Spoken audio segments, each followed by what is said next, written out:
GPSC વર્ગ 1 અને 2ની paper 1નો આ પ્રશ્ન છે અને આમ જોઈએ તો ગુણોત્તરનો પ્રશ્ન છે.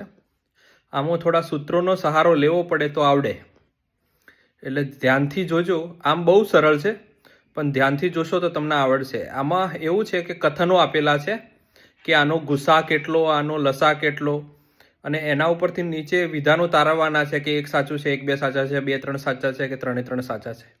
તો જોઈ લઈએ. આમાં પ્રથમ વિધાન આપેલું છે.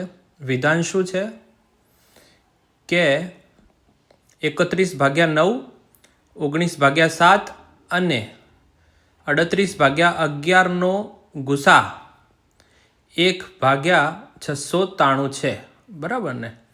તો આની અંદર આપણે જે ગુસા કાઢવા માટેની પદ્ધતિ છે અપૂર્ણાંક સંખ્યાઓ માટે, તો જે ઉપરના છે એમનો ગુસા કાઢવાનો છે અને નીચેના જે અંકો છે એમનો લસા કાઢવાનો છે. આ સૂત્ર છે, યાદ રાખવાનું, એટલે તમને સીધો ને સટાક આવડી જાય. હવે તમને ખબર છે કે 31, 19 અને 38નો ગુસા કેટલો થાય, બરાબર ને? કારણ કે કોઈ કોમન ફેક્ટર છે નહીં, અને નીચે 9, 7 ને 11નો લસા કાઢવાનો છે. તો 693 આવી ગયા. તો આ એક વિધાન સાચું છે.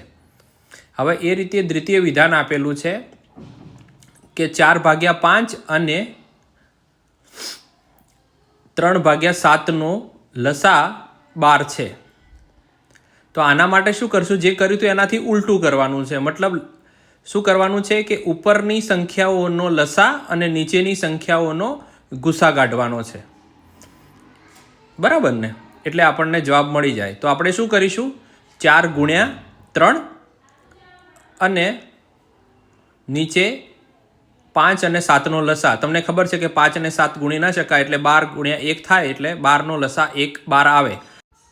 બે અવિભાજ્ય સંખ્યાઓનો ગુસ્સા હંમેશા 1 હોય છે, અને આ વાક્ય બિલકુલ સાચું છે. એટલે બધા જ જવાબો સાચા આવશે.